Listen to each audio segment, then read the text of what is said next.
Averna, ça a démarré en 99. C'est une compagnie d'ingénierie de test.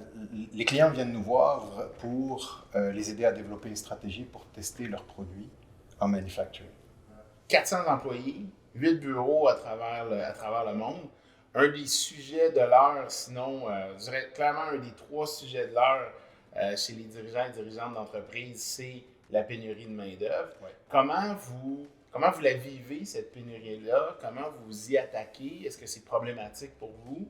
La pandémie a eu du bon et du mauvais. Évidemment, ça a créé du télétravail. Et à partir du moment où on a appris à travailler en télétravail, les frontières n'existent plus.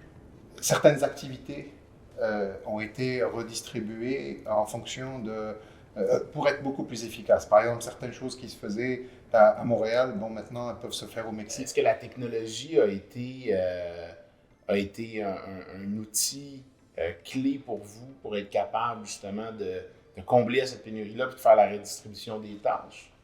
C'est sûr que la technologie est très importante. Pour le faire, il a fallu se munir de casques de réalité pour pouvoir supporter à distance, de différentes caméras à différents endroits, d'utiliser, dans ce cas-ci, Microsoft Teams un peu plus intensément pour pouvoir rendre l'opération ou l'expérience client plus intéressante. Alors, un des challenges, c'était que beaucoup de clients produisent en Chine.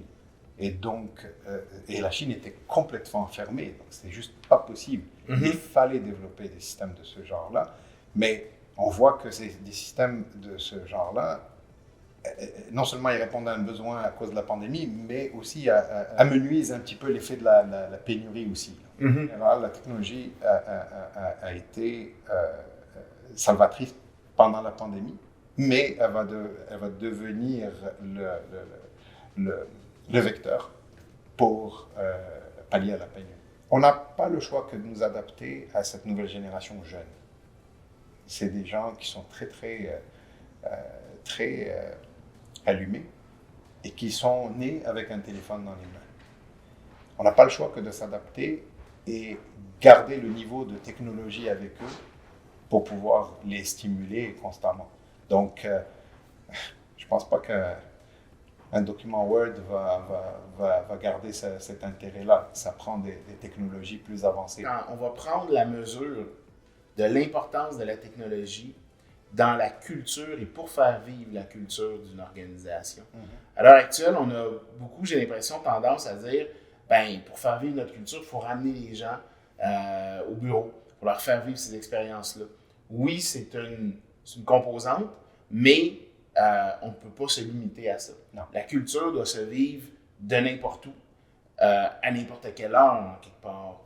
Et pour faire ça, il va falloir leverager la technologie. C'est sûr.